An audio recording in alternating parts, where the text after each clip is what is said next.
నమస్కారం, welcome to Suman TV. నేను Gitanjali. October 18 శని త్రయోదశి. ఆశ్వేజ మాసంలో వచ్చినటువంటి ఈ శని త్రయోదశి విశేషంగా శని బాధలతో ఎవరైతే ఇబ్బంది పడుతున్నారో, మరీ ముఖ్యంగా వారి జాతకంలో రకరకాలుగా శని ప్రభావం చూపిస్తూ ఉంటారు ద్వాదశ రాశుల వారికి.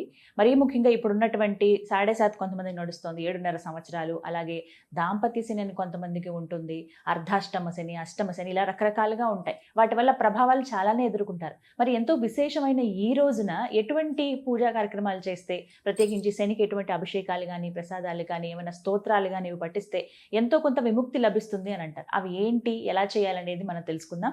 వివరించేందుకు ప్రస్తుతం మనతో పాటు ఉన్నారు గత 15 సంవత్సరాలుగా 30,000కు పైగా జాతక పరిశీలన చేసినటువంటి అనుభవజ్ఞం కలిగినటువంటి గురుదేవులు, ప్రముఖ జ్యోతిషులు బ్రహ్మశ్రీ నందబట్ల శ్రీహరి శర్మ గురువు గారు మనతో పాటు ఉన్నారు. వారితో మాట్లాడదాం. గురుగారు నమస్కారం అండి.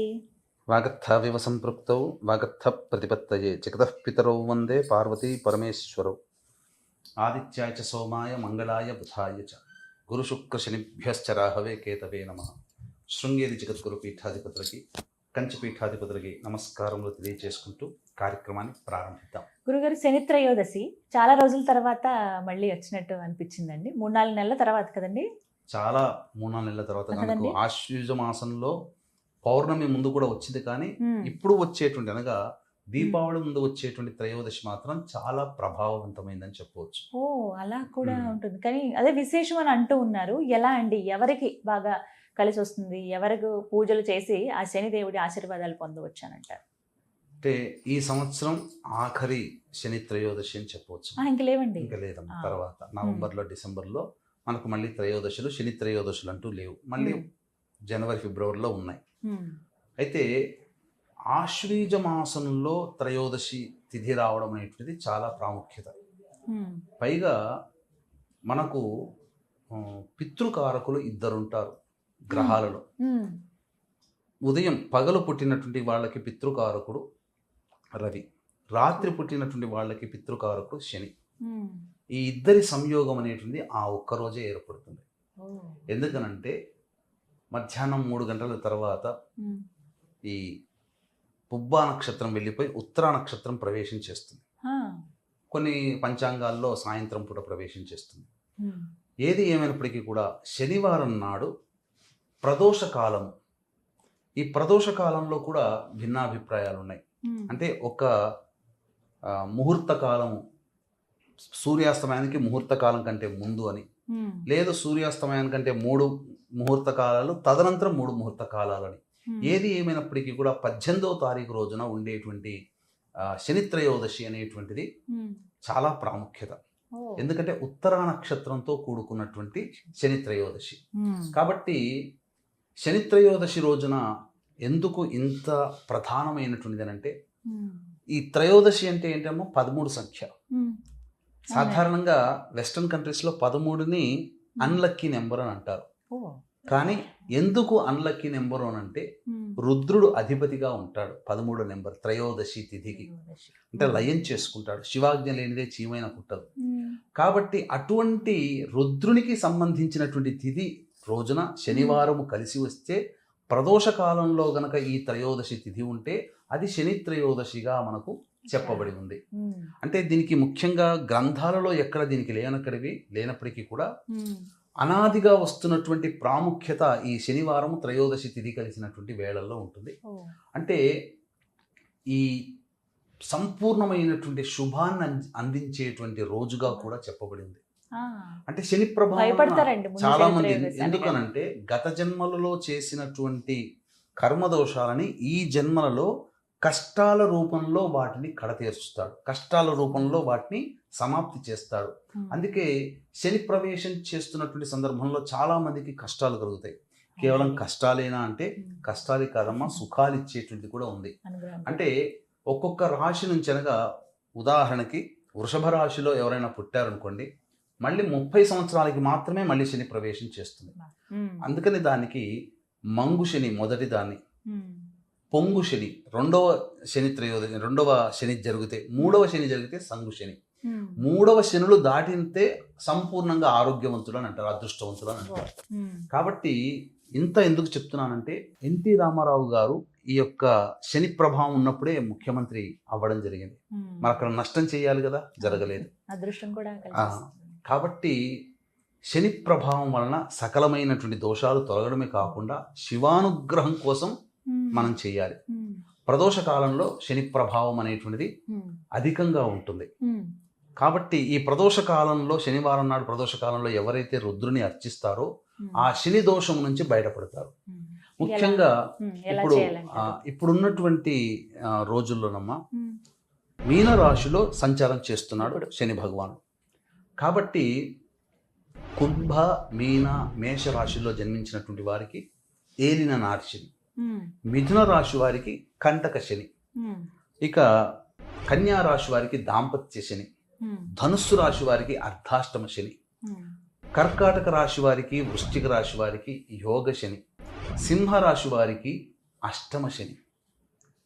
కాబట్టి 2006 నుంచి 2009 మధ్య కాలంలో సింహరాశి వాళ్ళు కానీ, వృశ్చిక రాశి వాళ్ళు కానీ, అలాగే ఈ సంబంధించినటువంటి మేషరాశిలో జన్మించినటువంటి వాళ్ళు కానీ చాలా కష్టాలు పడ్డారు. మళ్ళీ అటువంటి కష్టములు కొన్ని మళ్ళీ పునరావృతం అయ్యే అవకాశం. అంటే ఏంటి జరుగుతుంది అని అంటే, అనుకున్నటువంటి పని ఆలస్యం అవుతుంది, శత్రువులు పెరుగుతారు, అనారోగ్య సమస్యలు వస్తాయి, ముఖ్యంగా ధన నష్టం జరుగుతుంది, కింది స్థాయి వాళ్ళతో ఇబ్బందికర పరిస్థితులు ఎదురవుతాయి, మాటలు పడడము, ముఖ్యంగా రుణాలు తీర్చలేకపోవడము, మనకి ఇవ్వాల్సిన వాళ్ళు కూడా ఇవ్వలేకపోవడము, అడుగడుగు కూడా సమస్యలు అనేటువంటివి ఈ యొక్క మేష, మిథున, కర్కాటక, సింహ, కన్య, వృశ్చిక, ధనుస్సు, కుంభ, మీన రాశుల్లో జన్మించినటువంటి వారికి ఉంటుంది.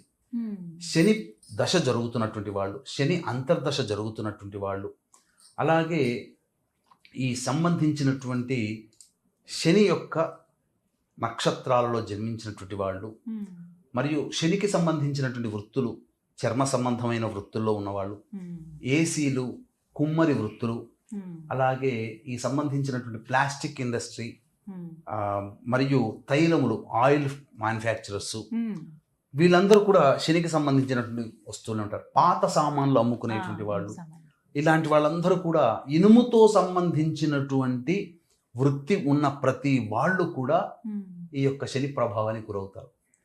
కాబట్టి శత్రుక్షేత్రంలో శని సంచారం జరుగుతున్నటువంటి కారణం చేత ఈ చెప్పబడినటువంటి వృత్తుల్లో ఉన్నవాళ్ళు, చెప్పబడినటువంటి రాశుల్లో జన్మించినటువంటి వాళ్ళు ఈ సంవత్సరం ఇదే ఆఖరి శని త్రయోదశి.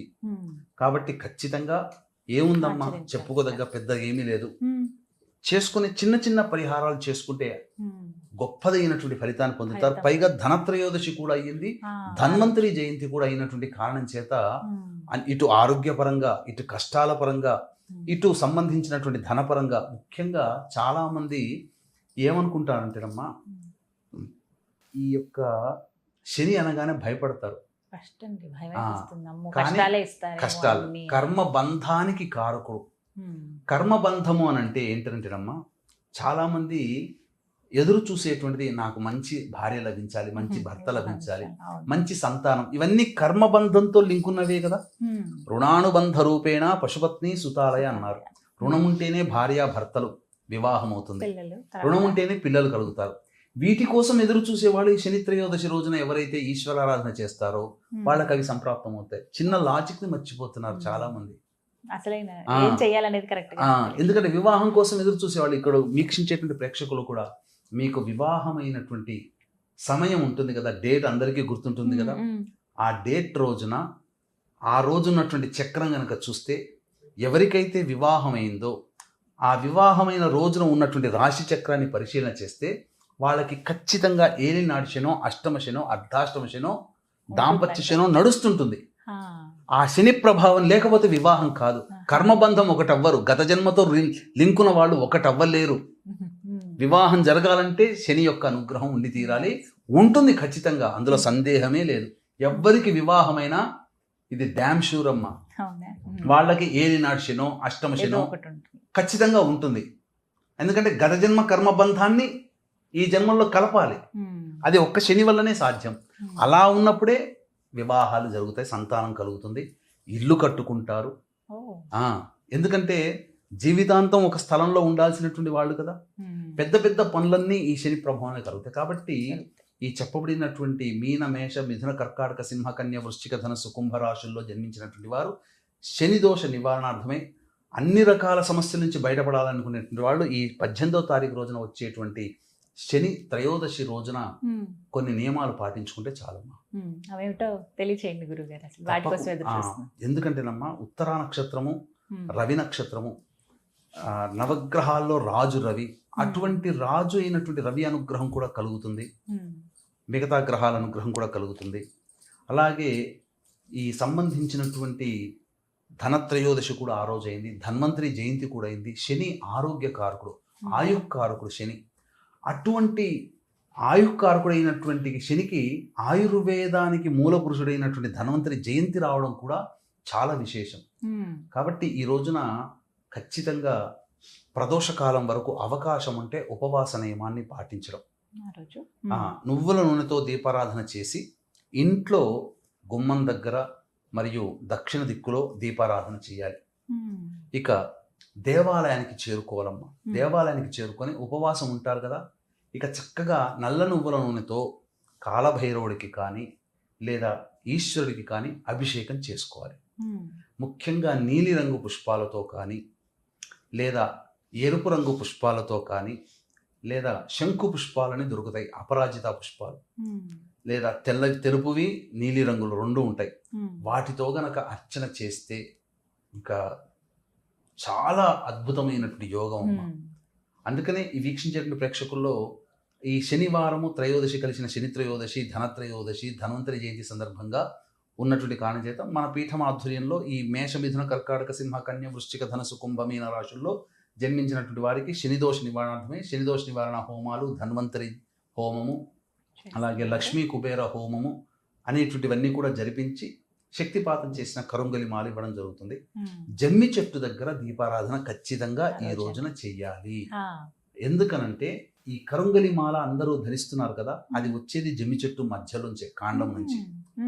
కాబట్టి జమ్మి చెట్టు దగ్గర శనిదోష నివారణకి ఈ యొక్క దీపారాధన పంచకోణాకారంగా చేయాలమ్మా.